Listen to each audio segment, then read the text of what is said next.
Good afternoon, everyone. This is Chris Torrence over at Optum for another episode of the semi-related podcast. On with me today is a special guest, Emily Phillips, who I have not personally met yet, but before we came on camera, I certainly hope to meet out on the trade show circuit to include something like Women in Trucking, which is coming up in Dallas, I believe. So, Emily, as we haven't got to know each other, please give me a little bit of an overview of, I think LinkedIn obviously can tell somewhat of a story, right? But considering this is our first engagement and we're very unscripted by design, I'd like to know a little bit more about you. And I guess to put that in some context, you looking at your background is very impressive. So for folks that may not know Emily, please check out her background. I think you'll see some very well-known logos and employers and companies that she's been affiliated with over the years. So Emily, I guess kind of, give us a little indication. I always ask, I'm a haphazard guy, is how did you get in the industry? I was very, very haphazard. I'm probably dating myself a bit. But I want to kind of always like to understand how others kind of decided why did you get in this space and seeing how your career's evolved over the years. So with that, Emily, give us some background. Well, thanks, Chris. Really nice to meet you. Thanks for having me on today. Generous intro. I think like a lot of people in this space in logistics and transportation, I sort of tripped into it and then never wanted to leave. It was sort of by accident. I'm an industrial engineer by training through college degree. And I got my start in logistics. I went in college interning at UPS, like so many people that are in this space. That's true. So I kind of got bit by the logistics bug then. After college, did a couple of things within supply chain and software, but really got into transportation when I got started at Home Depot in their supply chain way back when. So spent about 5 years. Little retailer there, Home Depot. Little known retailer, and I'm based in Georgia, so. We got to stop real quick. I noticed you're a GT grad. I am a GT. Well, I know it's college football season, so congrats on beating those Seminoles and surprising everybody. But I know Athens isn't too far, so that's got to be a tough state to live in. It's a lot of fun. I'm actually, with a kickoff like this and beating Florida State in Ireland, I'm actually looking forward to football season this year. So we'll see how it goes. But okay, I had to get that in there because this is a big weekend for anybody that's NFL, anybody that's a football fan. I'm in Chicago. Fall's starting to feel a little more like fall. But I am pumped for my household to have on some college football this weekend. So sorry to detract there, but we'll go back to that. What was that company you mentioned? Home Depot? It sounds like it has potential. I think you might have heard of them. So I was on the retail side for about 5 years and then switched over to the carrier side for a company called 3PD that was later purchased by XPO.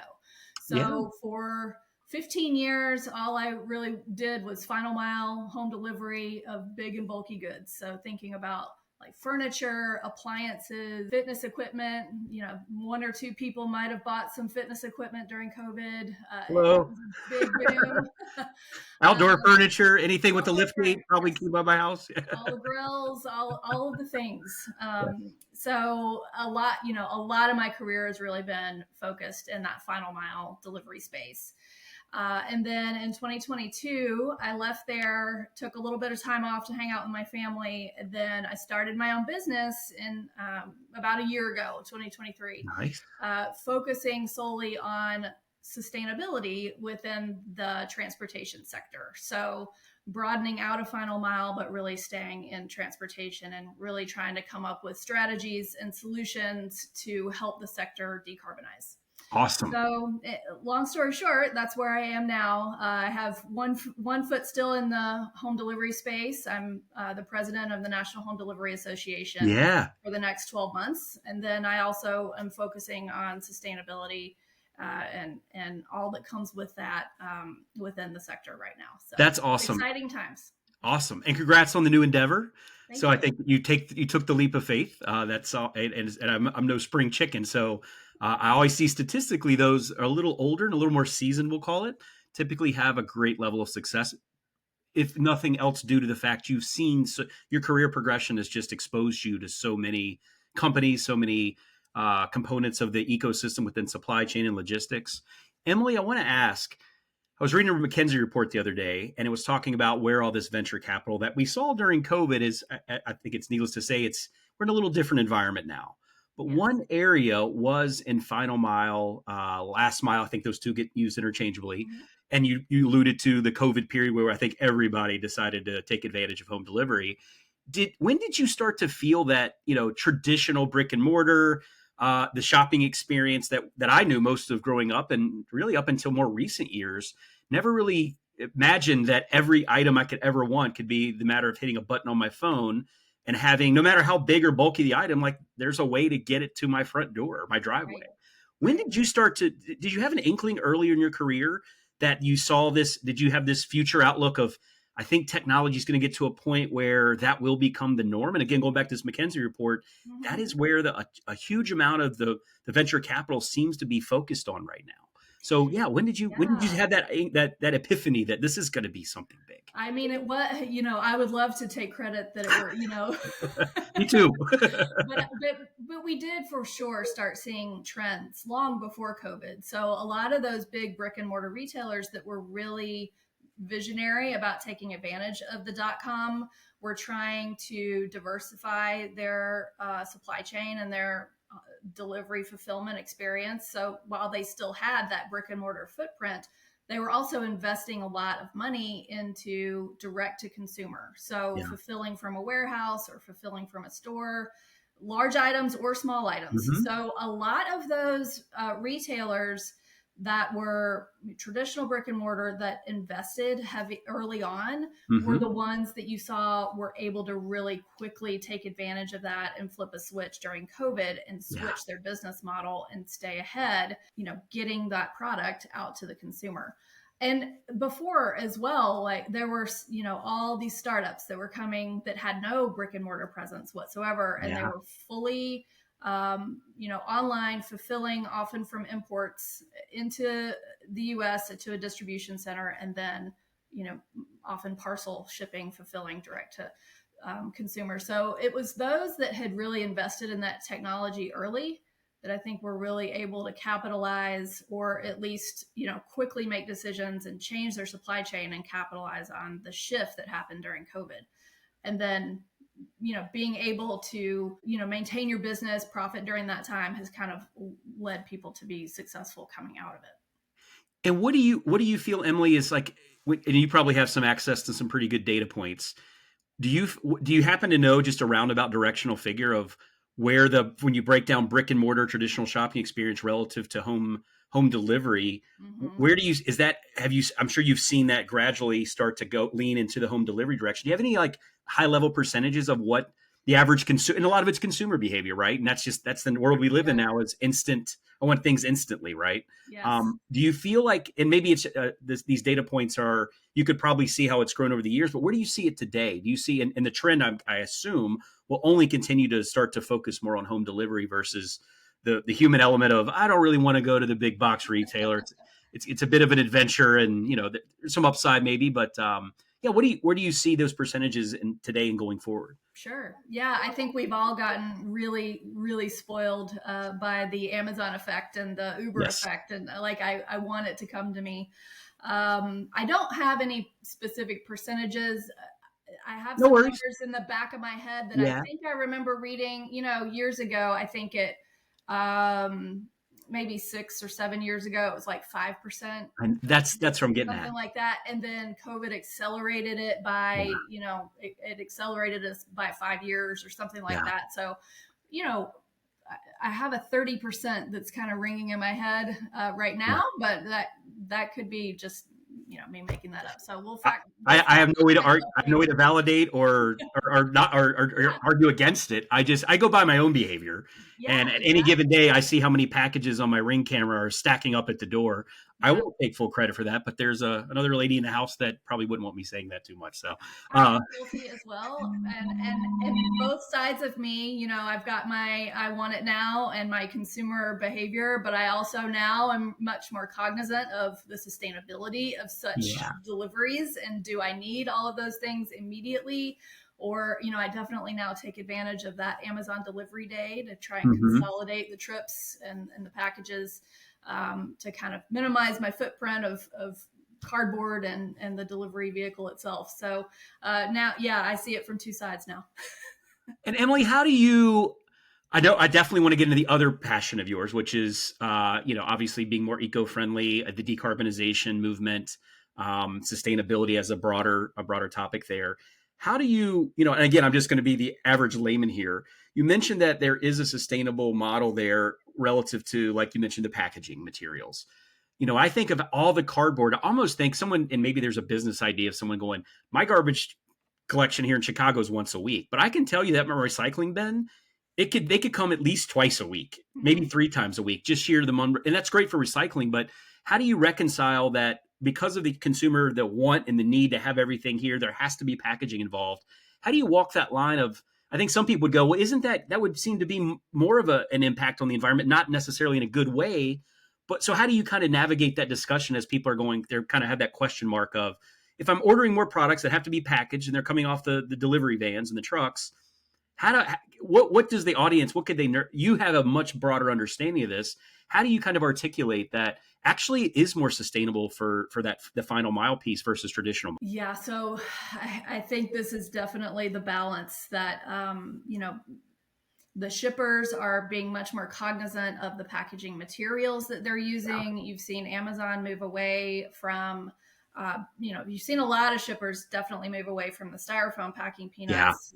You're seeing now people move away from even the plastic and trying to reduce the plastic and the single use type Yeah. of packaging that is going into a lot of these direct to consumer. For larger goods, you see, you want to optimize the packaging because you want to minimize damage. So Yeah. It's trade-offs. there Yeah. are trade-offs for sure. Especially if you're talking about a stainless steel refrigerator, that has a single ding in it and is going to get rejected by the homeowner because there's a door ding. And then what happens to that refrigerator? It sadly goes into a landfill, or has to be disposed Yeah. of in some way because or it can sometimes be resold as a scratch and dent. But there is for sure that trade-off between how do I minimize the carbon of the delivery vehicle Yeah. that's coming versus the carbon of my personal vehicle going to the store to pick that up.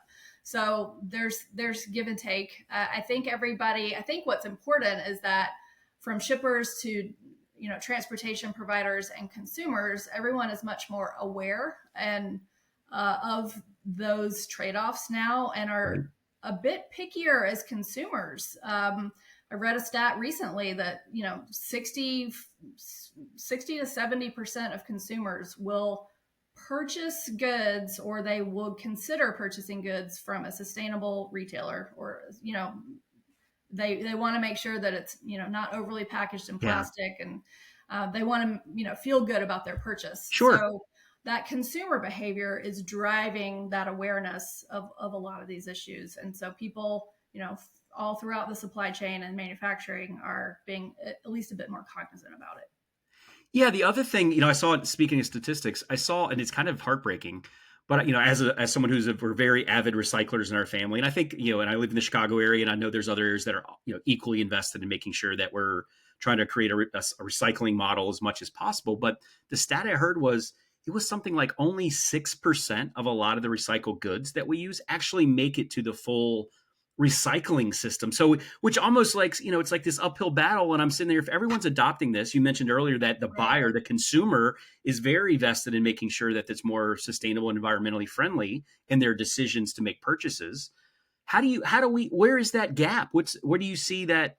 And I have no way to validate my 6%. That's No, that something is I heard, sad, but isn't it? Yeah. yeah, And another stat in Georgia, they don't take glass anymore because there's not a demand for it. So it's right. really that you have to create that circularity in the Yeah, economy of like what are you doing with the recycled goods? Can you use that as a raw input somewhere else? Like how do you right. create a demand for that end use and that end stream so that it doesn't go into a landfill? And then really trying to put consumer pressure on those recycle and waste management companies to say, what are you doing? Are you really recycling my product or is it Yeah. going into the garbage? Because that is 6%. That would really that's heartbreaking. Yeah. Yeah.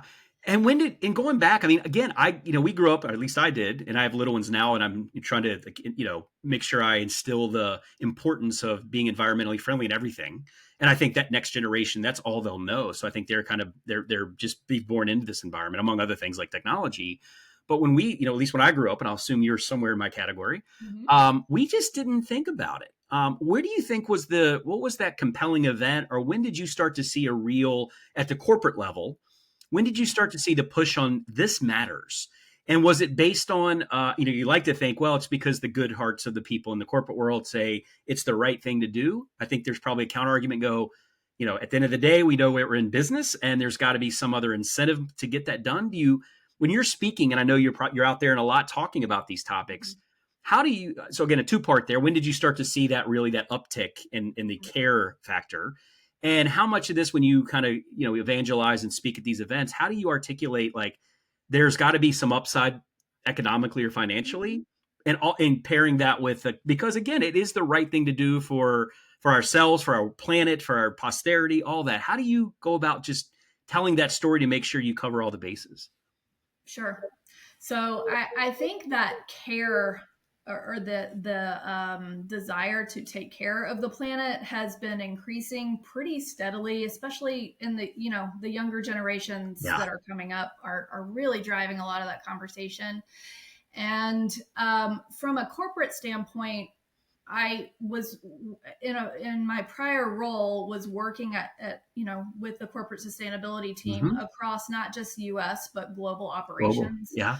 So you can really see the European teams are much further along in that discussion and regulatory environment than the U.S. had been Mm-hmm. at the time.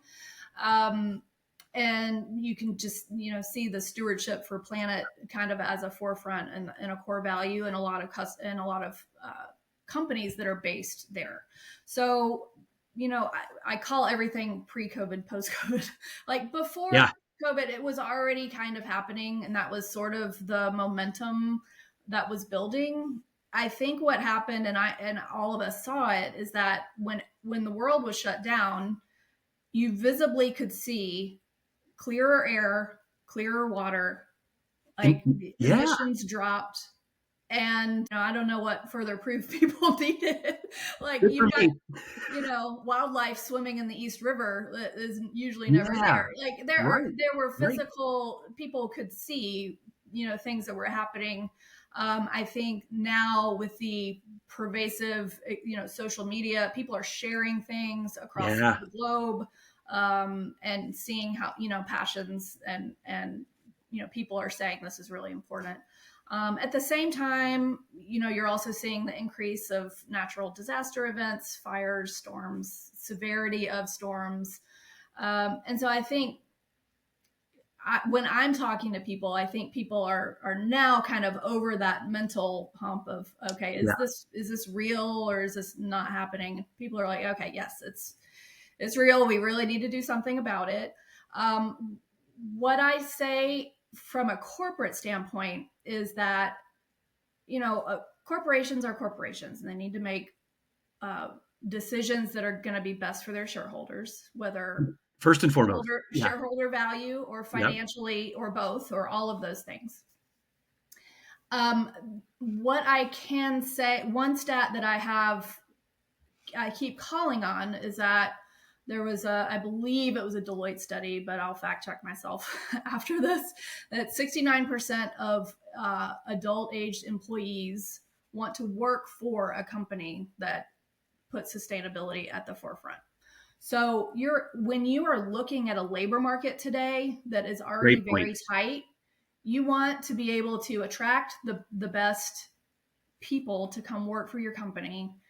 This is one of those topics that needs to be forefront, Mm-hmm. and you need to show that you care about it in order to attract that generation of folks that are coming up in the workforce. So it's 69% of all adult employees. That number gets bigger as you segment it by generations and Of you course. skew Yeah. younger. So um, there are things that people can do today that are showing a positive ROI from a financial standpoint.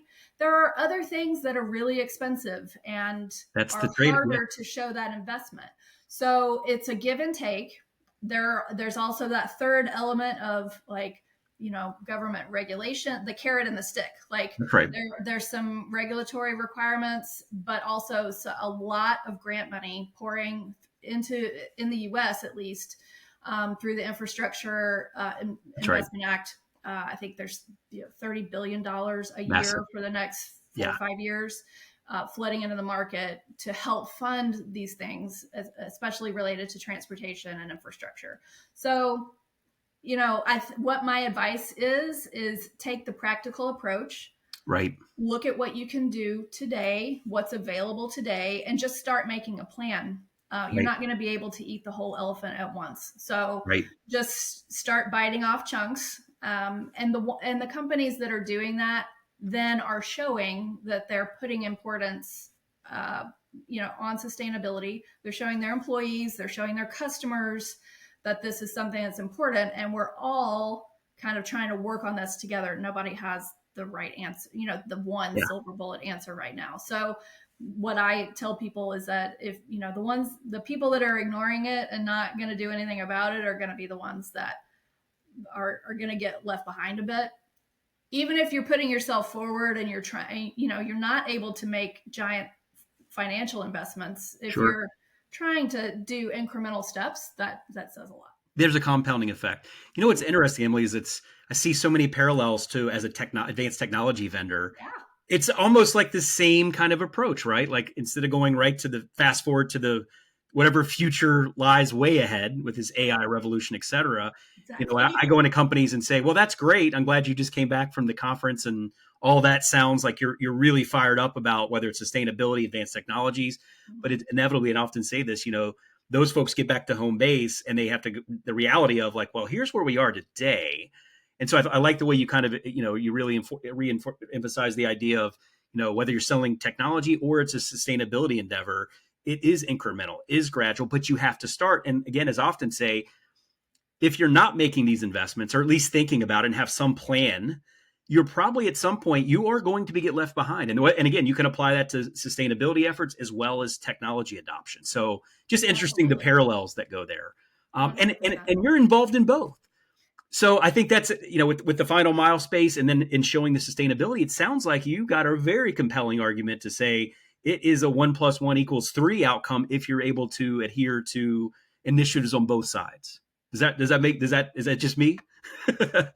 No, that makes total sense. And I think that's going to have, to be successful, in the final mile in the transportation space and trying to navigate how we do this going forward, we're going to have to all work together. Yeah. And so I think just trying to tee up that partnership, I talk to transportation providers all the time, and every single RFP they get has questions about sustainability, Yeah. as well I as didn't see probably those has years questions ago. about, Yeah. Yeah. technology and what is your cybersecurity plan. I Right. mean, it's just going to be one more service offering, or plan or strategy that needs to be incorporated, and offered, from a transportation standpoint. Yeah. So being able to be open to finding solutions, offering solutions to your, shipper base. Mm-hmm. And then it's in their hands. Then they can Right. decide, yes, I want to pay a little bit more for this, or well, I'm not going to be able to do that yet, Right. but thank you for bringing it to me. And we're going to hold that for maybe next year's budget. And then we'll figure it out and we'll go forward together. And you mentioned meeting people where they are today and not making it sound like this such a grand endeavor. That I think that's where a lot, whether it's technology or sustainability efforts, people just the sheer amount of effort a lot of folks interpret as, well, we're this behemoth corporation. I don't know. We can't turn the ship on a dime. So when you talk about best practices, meeting people where they are today, can you give us some like a little more? Let's get a little deeper on that, on like some tangible action items they can do. Whether they and maybe they already are. Maybe you go into these companies and saying whether you know it or not, you're already starting to take that initiative. But how do you like what kind of tangible examples do you give them, and why this is worth the continued effort or to start that process entirely? Because they'll say, well, great, we've heard these high level conference keynotes of saying how important it is. But again, it's almost like, is there an instruction manual? Is there anything that we can, Is there anything we can utilize that will help guide us in that direction? Yeah, absolutely. I mean, the first thing I tell people is just educate yourself and be aware and kind of plug yourself into that conversation. So start following people on your for you page or your LinkedIn, or where you will start to kind of, just like any other news, you'll start Mm-hmm. to absorb what's happening in current events within the clean energy, clean transportation space. Secondly, I would tell people get a handle, or at least have a plan for how to handle data. Yeah. So if you're a carrier, you're going to get asked more and more frequently to share your emissions information with your shippers. If they are headquartered in Europe, there's already a reporting mandate for Scope 3, which is supply chain emissions data. Uh, and that's starting to trickle into the supply chain, Mm-hmm. and carriers are being asked for that. Similar thing is going to happen in California. For anybody doing Everyone's business in favorite state California. for testing these new initiatives, right? I know. So, yeah. So there are, if you don't have a way to calculate and track your emissions data for your operations, by customer or even overall, start thinking about how to do that. Thirdly, just start looking at little, like, what's one thing I can do? Can I look at my recycling program? Can Right. I look at, if I've got fleet vehicles, could I do a pilot of a battery electric truck? Could I look at, if CNG or RNG is available in Yeah. my area, can I maybe switch a diesel to a renewable natural gas? Just look at one swap out, one thing, and you're gonna trial that and Mm-hmm. come away with learnings. You're not gonna change your entire fleet overnight, but you want to adapt to the use case that is most appropriate for how you use your trucks, and just start trying alternatives to diesel. And I think that we'll bring it back. We're transportation folks, right? There's the Yeah. logistics is what unites us in a lot of ways. During, we saw an onslaught of lots of alternative fuels, EVs, CNG. You had your hydrogen fuel cells. There's a lot of different. I think we're early in this journey. But personally, Emily, is there one of those technologies that you feel is probably going to be the front runner in the long game? We know it's a ton of capital these companies are putting in, but they're effectively bets, right? Because we haven't proven these at scale. And at the end of the day, we're still pumping lots of diesel, and the DOE fuel average is what people tend to look to. There are companies that have a balance sheet that's able to have an R&D a lab of sorts that go and explore these technologies. But again, the debate is hot, right? I think we saw the EV movement really had a huge uptick during COVID. Again, lots of venture capital flooding into the space. We've seen the market obviously shift now, and it's quieted down a lot of those organizations. Unfortunately, just due to the sheer amount of capital it takes to keep, sustain that, have Right. unfortunately gone under. I'm just looking for, you're an expert. Again, kind of a couple of tiers of that question. If you got a horse in the race, is there one you see being more, may not be the best technology, but is it more feasible? You factor an absorption rate of this industry at large? I'm just trying to get more context, because I think people listening into this they're probably having the same question, because they see the headlines, but they really don't know, Yeah. like, which way do I go? Yeah, I think if you're a procurement manager and you have responsibility for a fleet, you're like, okay, just tell me the one thing. Like, what's the one that's gonna? And unfortunately for them, but exciting for clean energy, is that I think it's going to be a multi-fuel Mm-hmm. solution. Depending on, you've got the one diesel solution today, for the most part. Going forward, I think it's going to be based on use case and mode for the most part. And unless we find a long haul electric vehicle that can go 500 to 600 miles and charging That range. solutions Yeah. that fit, Yeah. yeah. And Tesla thinks they have that, but we're gonna wait and see, Elon says a lot. for the Yeah. next couple of years as those trucks start coming off the line at scale. But you might have, I still really kind of like hydrogen, Yeah. although there's so many barriers to scaling hydrogen, and especially clean and green Yeah. hydrogens. Electric is already proving out in the passenger vehicle Mm-hmm. space, the light duty home delivery space, Yeah. the Sprinter vans are really on parity right now with range and almost with cost. Right. So those are adopting already. The mobility space with buses is Hmm. adopting electric pretty at a pretty high pace.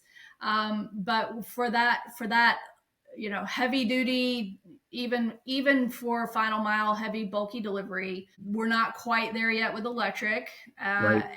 and I think the cost is definitely going to have to come down. And then the final frontier is really going to be that over the road, like Yeah. which fuel type is going to win that over the road piece for decarbonizing. So I'm waiting and Very seeing. still out, right? Yeah. It's an interesting point though, because I think you mentioned, the key factors to consider probably like, mode and use cases. Yeah, And I think, I look at it as a personal vehicle. Tesla is obviously doing well, and many other EVs. It's the other OEMs are starting to follow in suit.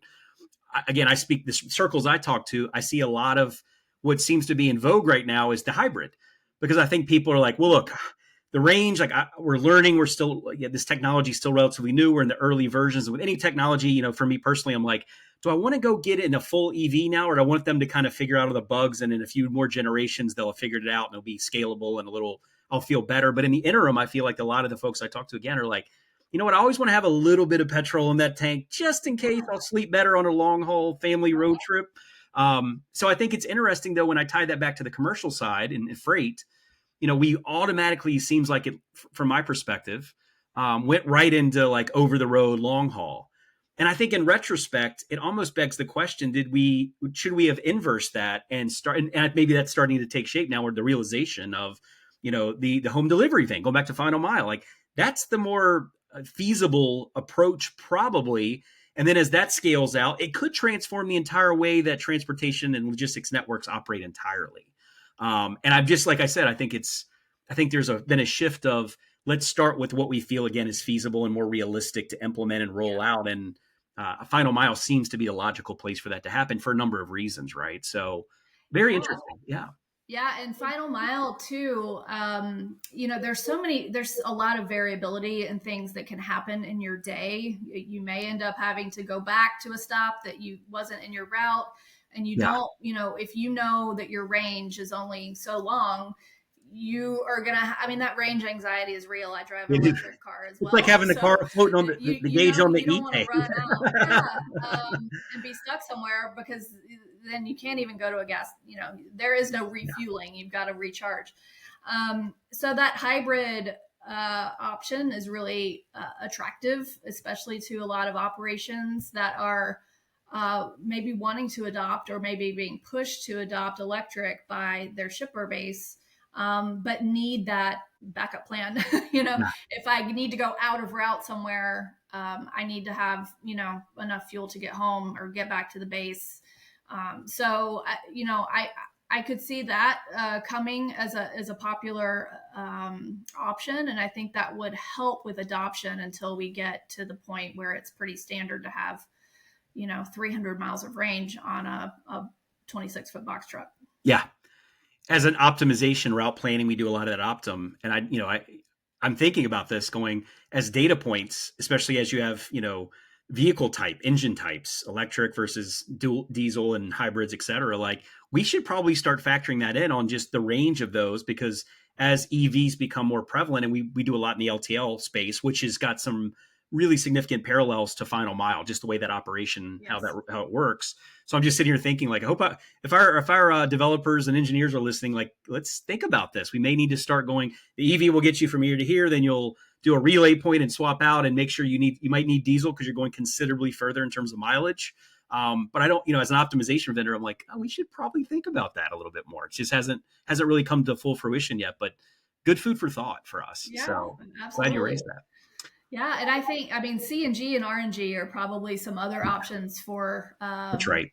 could be for final mile, but you brought up LTL, and that's probably a really good use case because Yeah. those can all be fueled at a home base, and Yeah. those trucks come home every night, and Hmm. so a lot of exciting potential. Emily, you mentioned the infrastructure bill, massive amount, 30 billion, I believe you said, invested over the next 4 or 5 years or Mhm. whatnot. That's the big pushback right now. People go, well, great. Up here in Chicago during the winter, I think we saw lithium ion type batteries don't always do so well when it's sub-zero. I know you're in Georgia, so you may not have quite that level of extreme cold, but there was a good picture that was taken somewhere of a charging station with all these Teslas in like a big just a mess of traffic jam of Teslas trying to get that charge. And I That think is they felt awful. like the battery depletion was going so much faster in extreme. It could probably be apply to heat as well, but any extreme temperatures. But that just kind of that started to fuel the question of, well, just take that out of the equation, the temperature aspect. How would this like there? It would take. You look at all the layman term again. Lots of gas stations out there, right? Right. Uh, you think about just the sheer amount of vehicles on the road, whether it's personal vehicles or commercial freight. How do there's got how do what are you hearing anything in your circles about how that's tied into the infrastructure bill? What I'm not saying it's a percent of allocation of where we're going to invest that, but it takes a village to really. We're talking about a monumental shift in energy and how we go about it and having that infrastructure there to make sure if in a future 10 15 years down the road are we going up to charging stations, how Right. long do we sit there, Right. all those things are being thought about, but there's a huge pushback on these type of initiatives of even if we wanted to do it, we have the energy, the power grids to do it, right? Like those are all things that I'm sure at the federal level, regulatory and legislative, they got to be thinking about it. And I think there's the science community and environmentalists, et cetera, all hopefully in a round table somewhere talking this through. But I think the average people are like, well, when do we, do you have any thoughts on when we'll get there and what it's going to take and what parties need to be like directly involved? Yeah, I know there's quite a bit of funding, and I've been to a couple of conferences lately talking about the energy side. Although it's not my expertise, I feel like I Yeah, could talk about it a little bit, enough to be dangerous. there's a But I know correlation. Yeah, yeah. that part of the infrastructure bill was something called the NEVI program, and Okay. it's the National Electric uh, Vehicle Infrastructure. I'm not sure, but That would make sense. it's making sure that there are on the interstate system that there are a certain number of charging stations every 50 miles, so that there is a place to stop and charge um, nationally Mhm. for those that are making long haul or interstate travel. There's a big discussion around the grid and do Yeah, we have enough power? If we were all to start driving electric vehicles tomorrow, no, we would not. right. However, the utilities are aware of this discussion and are building that infrastructure to support. Now, it's really the chicken or egg. Yeah, Like if you I heard an interesting statistic that if you just put a level 2 charger in your home to charge your personal electric vehicle, that really is only like it could be like 3 to 5 times the draw of your home panel. So that's right, not right, right, it's not a big deal. right, If you start looking at putting in enough electricity to run a distribution center, right. that's like 2 Walmarts. Yeah, Enough electricity to like that's a lot, and it usually takes a bit of planning by the utility. It could take a year to put that the all of the infrastructure needed to yeah, get the power to that grid. If you start talking about the energy needed to fuel an electric fleet of fast chargers for a large fleet of trucks, that's like a college campus worth of right, electricity that right, is needed, and that takes, I mean, even more time. So it's doable, but but it's not doable overnight. And right. so really that partnership with your local and regional electric utility is going to be critical. One of the it was, I believe it was Georgia Power, because I was at a Mhm. local event, was talking about a article that was written, I don't know, 100 years ago, and they were like, yeah, this hydroelectric dam is Yeah, providing all the power that we will ever need for the state of Georgia and blah blah blah, blah.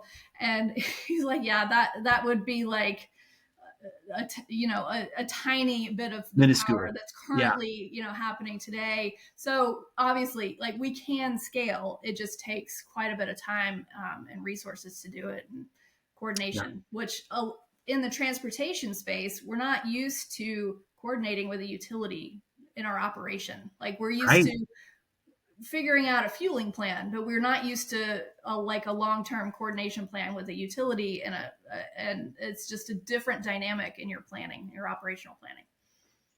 I find it interesting too because there's always winners and losers, and you think about the traditional energy, oil and gas energy, right? Powerhouse. Not to, I got plenty of friends down in Houston, so want to be respectful. It kind of reminds me of when the crypto boom started happening, and the Wall Street was saying, Jamie Dimon, for example, is like, I'll fire anybody that thinks about going this digital crypto route. Well, fast forward now, it's absolutely part of those discussions on Wall Street, right? And Mm-hmm. I'm wondering if there's a parallel to the traditional mindset of oil and gas and energy we're talking big money, right? Um, I wonder if they're, and maybe you're involved in some of those circles, not just the state level of Georgia, but more on a national level of seeing that mindset kind of start to shift. And I start to see even on a PR and marketing commercials, you start to see some of these big petrol companies starting to really start to at least let the consumers know we are making these investments. So Yeah. I'm always thinking like, are there some of those folks though in dark corners going, well, this is going to, this is not good. This is not good. But that's such is the evolution of all technologies, right? That's how it goes. But Yeah, I can't speak to the dark corners, but I do see a lot of diversification in the yeah, fuel sector. So you've got oil and gas companies that are now diversifying and looking at renewable natural gas and yeah, investing in solar and wind. And so from a financial standpoint, and you see a lot of money being funneled into investments into cleaner energy. The money is driving that diversification. The consumer behavior is driving it, and that's I right. think, I mean, even looking within bringing it back to transportation, Yeah. you've got major trucking OEMs that are sunsetting their diesel programs. That are And like from California, right? I think what's the year now? They have well, to be. Yeah, sure, yeah, like that yeah, are mandated to stop sales, but even slowing down new innovation with the diesel engine. The diesel yeah. engine's come a long way, like in the Oh last yeah, 30 years, and it's way more efficient and cleaner burning than it used to be. But there's a lot more investment from, Daimler. You've got yeah, Cummins coming out with a new, you know, fuel agnostic engine. There's a lot of investment at the OEM level being put into electric and yeah. alternative fuel technologies, and less investment into diesel. I don't, ATA, right? I know MC&E's Nashville's coming up, and I'm always interested to see what the latest and greatest rigs out on the expo hall, and Yeah, that's always puts it into real perspective. I can go touch it and touch a truck and see it. right. So I'm super excited, and every year it seems to get cooler and cooler. Granted, those are probably promo vehicles, but again, I like to think, hey, this is where it's all going, though. So don't know if you'll be in Nashville, but that will be. I'm really excited about that aspect. Always am. Um, Emily, I wanted to. There's one thing that I just thought of. There's an argument I've heard of when you think about the undertaking of transforming to be more environmentally friendly, the sustainability. There's a mindset and an attitude from some folks that are like, well, the irony is to be able to make that transition. It's actually, the amount of carbon that would be required to make that monumental movement would actually far exceed any of the benefits from a decarb standpoint. So do you hear that sometime and again, I think it's naysayers, but it's like, Yeah, you're talking about like the electric vehicle, like there's more carbon yeah, expended in the right. upstream and the mining. Yeah, I do hear that. Sure. Yeah, Yeah, and there are things that are not great about the extraction of minerals that we have yeah. all got to figure out, and figuring out on the end of battery life recycling Hmm. that can minimize some of that.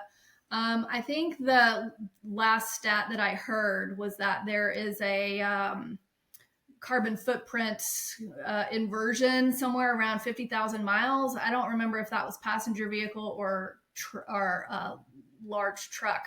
Sure. That if you over the lifetime of the vehicle, the footprint is lower still with electric Right. than with internal combustion. And I think that's the final outcome. It is great. It's a good thing. Right. But I think there's always, again, it's like technology adoption, right? Right. Well, we know that things are becoming more augmented and automated, and AI is starting to get more involved. But it's that, you're having to cross that chasm into the way we've always done it. And I think that even in the tech world, there's still some apprehension about making these shifts because they're like, well, we've gone down these paths before. It hasn't yielded what we thought. And shame Right. on some tech, as a part of some of the autonomous. I'm not going to go down that path, but Oh the yeah. promises made, let's call it approaching a decade ago, never came to fruition. So I think sometimes, again, the tech community, and maybe this ties into the decarb and the sustainability mindsets of, have we really fulfilled the promises that were made years ago? And has that, and the inability to make that come to fruition, has that created some resistance of, hey, well, it didn't work for us now. We're going to hit pause and we're going to let some of the really early adopter mindset and bigger companies and corporations be the guinea pigs and the canaries in the coal mine, and then we'll follow in suit. So do you hear that a lot when you're Yeah, talking to sure. industry? Yeah. Yeah, I think I mean, you're seeing that now, I think, with like Yeah. the early adopters, and we're moving into the phase of, okay, we're seeing results from a lot of those larger scale deployments from some of those early Mm-hmm. adopters. We're starting to move into next generation technology. So we're moving kind of away from that, the early beta tests, and moving Yeah. into some better technology. So it's really just, that engineer mindset of mine comes back. We're just continuously improving. Like Yes. it's not perfect, and we know Yeah. that it isn't perfect, and we're going to have to all just kind of continue to chip away. And as long as the net benefit is moving in the right direction, then I think we'll see some, that up and down of that adoption curve, and eventually we get over the big hump. And once everything can deploy, be manufactured and deploy at scale, the cost then starts to come down. That's right. Net benefits probably always, that's what people are ultimately looking for. Emily, tell us about eMission. I love the name. Oh, thank you. I'm guessing that wasn't happenstance. That had to be part of the play on words, like our podcast, semi-related. So, Yeah. give us a little bit how. And I know prior to that, we talked about some of your early career. You're leading sustainability efforts for another little company called XPO. His name Brad Jacobs, seems like he's guy made a few $1 billion, or at least his Yeah. book said. Yeah. Um, where were you sitting at XPO? And you had a pretty, a long and very successful career at among others. When did you have this idea that this is so passionate, I want to go make this my plight moving forward and possibly ride off in the sunset in your career through this type of the eMission program? Yeah, Tell the audience more. How do they get to know more and get involved, and give us the whole thing. We want to learn. yeah, I was, so at the time I was leading solutions and implementation for the final mile business. So Okay. for XPO, it's about $1 billion Yeah. business unit. And number one, like every RFP that was coming in was asking about sustainability, and we were trying to figure out cohesive messaging and actual solutions for that. Number two, one of a big customer you may have heard of called IKEA. Seems familiar. global Yeah. global leader in, I mean, they are like really out there leading the Yeah. effort to decarbonize everything in their business, but Yeah. but even into their supply chain. So Right. they were the one of the first that impacted that final mile heavy bulky contingent. And what we saw around, they have a zero emission delivery mandate. They wanted all of their deliveries to be zero emission by a certain Yeah. date.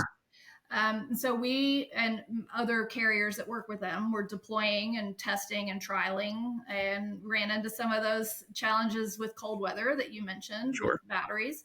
Mm-hmm. And so I, really got into learning about the space. Then started working with the corporate sustainability team and trying to bring together a coalition across all of the global Yeah. business units to we could share best practices. Okay, what's happening in Germany, what's happening in the UK, what's happening in brokerage and in Yeah. drayage, and Mm-hmm. what can we do to kind of share ideas and put together this messaging out to the customer base. So that's how I really got involved in it, and then realized that's really what I wanted to focus on that full time. And so when the opportunity came up to kind of go out on my own. It's pretty scary. Yeah. I've never been an entrepreneur and worked for myself before, but I'm really enjoying it because a lot of transportation companies are being asked the same questions I was being asked. Just need some resources to get started. So Yeah. I'm enjoy the work. Emily, you mentioned, you've said it a few times about how Europe and the UK and, just still the Western world, right? But what do you've alluded to them as kind of the proof points in the, talk about early adopter and a lot of this. And you mentioned IKEA now is like, they're going to they're taking it a step further, and as a global shipper. Mm. Um, a kind of twofold question again. What is it? Why did Europe? What do you think was the impetus for them to take this and put it as the forefront? Where maybe I think people typically the U.S. is leading the way, and I like to think we do in a lot of ways. But in this case, it sounds like Europe's kind of was the original, like again, getting more involved, and hopefully that trickles back into the States. So what is it about what was the factors involved that you think put Europe on the forefront of this versus the U.S.? No, I think maybe just further down the road with the societal mindset. I Cultural, don't maybe. really, Yeah, yeah, yeah, maybe just culturally, yeah. it took hold quicker there, and then from a regulatory standpoint, the EU and the UK have moved Yeah. a bit quicker than the US as far as regulating and then regulating reporting and requiring financial reporting. So I think a lot of that has trickled to the U.S. Mm-hmm. The U.S. is really kind of leading the effort from the tech standpoint and trying to drive a Right. lot of Right. once it was like a viable business model, the U.S. is really all over it. So, Right.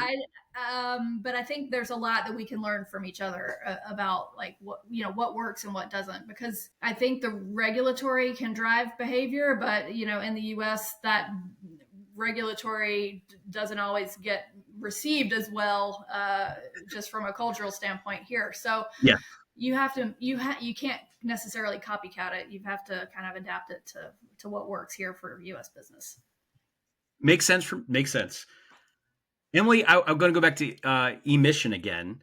When you're engaging with industry, do you have a certain segment of the supply chain ecosystem that you feel needs to take the reins? I think a lot of folks in the carrier community, the brokerage community, the LSP, TSP providers say, really we're the shippers, and you've been there, they pay the freight bills. And do you think in order to make these initiatives really accelerate, it takes a village, of course, I'm guessing, but Yeah. who has to lead that charge? Because I think there's a little bit of back and forth of who's accountable, who's the point person on running this.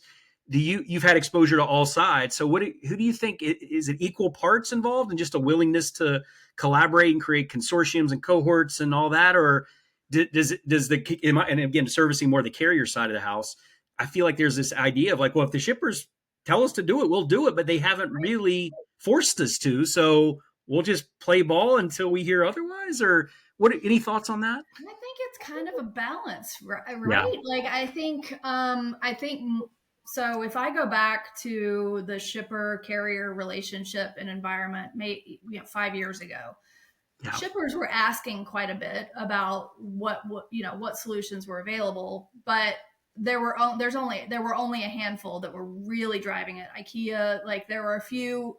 I could probably name five, like on one hand, the ones that were actually mandating something Mm-hmm. be done. In today's environment, I've actually seen RFPs, like the number of shippers that are asking about it and requiring things has gotten exponentially bigger. And I've seen RFPs be held up because of requiring a minimum score on an ESG assessment. Like, Yeah. we will not award you this piece of business unless you have this score. So I think I see that continuing. I think as long as the demand is there from the shipper side, the carriers that are willing to partner and not saying they're willing to pay for all of it, That's because another debatable point right there. Yeah. that's Yeah. the rub, but That is the rub. the Yeah. carriers that are okay, I have solution A, which is your traditional, like, this is how we would normally respond to this RFP. I have solution B that I can go source, Hmm. alternative fuel, near zero emission. Like, here's the cost for that. And so then you kind of leave it in the shipper's hands to say, okay, like, which one do I want to pick? And so I think we just have to, you just have to start thinking about solutions as all encompassing and with alternatives. I have seen a lot of, I will step into the brokerage space, Hmm. where and typically in the brokerage world, it's like, oh, we don't control Right. the assets, like we just That's match right. capacity. I have seen some success with brokers who proactively go find that electric or Hmm.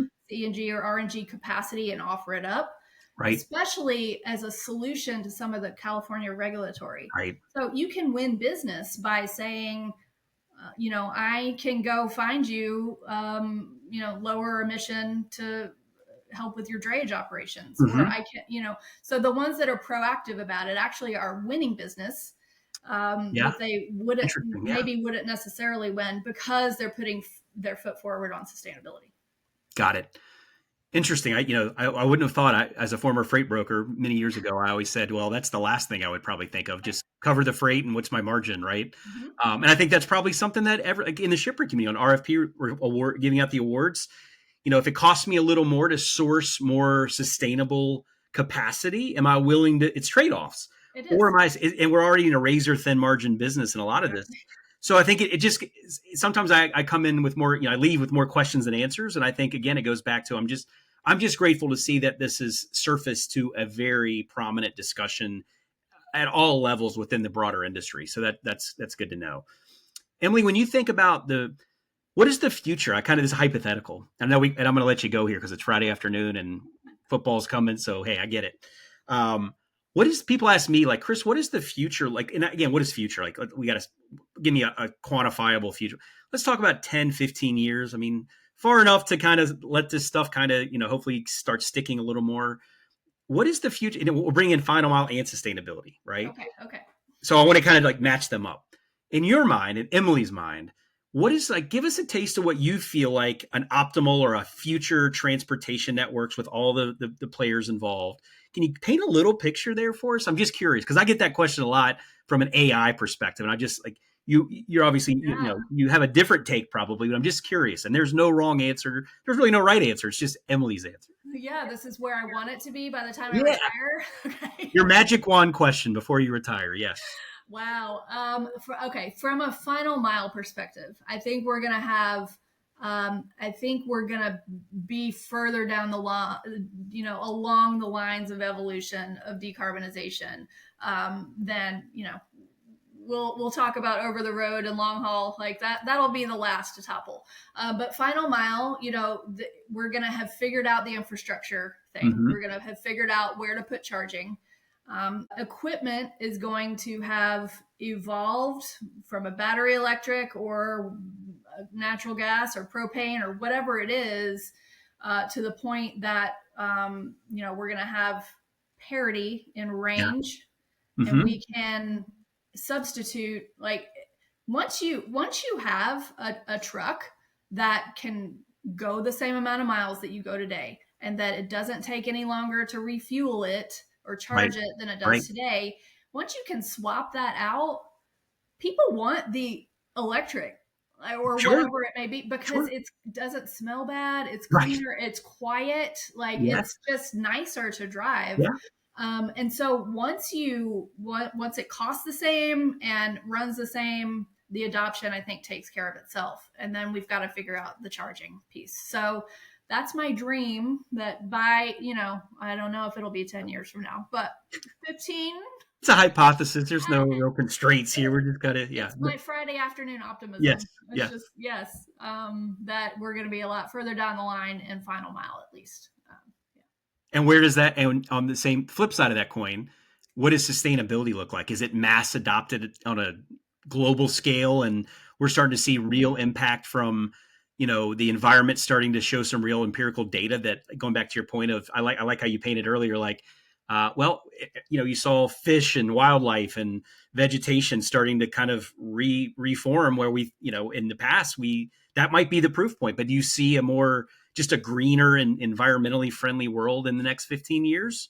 I hope Again, so. optimistically. Yeah. For all of our sakes, I hope Yeah. so. I do know that transportation, I mean, we have a lot of work to do. Transportation as a sector Contribute a ton. Yeah. is the highest in the US That's right. as far as emissions. And then transportation per capita is the highest globally coming out of the United That's a States. lot. Yeah. So I hope the answer to your question is yes. I'm optimistic we can make a dent in it, but there's a lot of work to do, especially in unindustrialized parts of the world that are still quite reliant on diesel and coal because that's obviously the cheapest. That's right.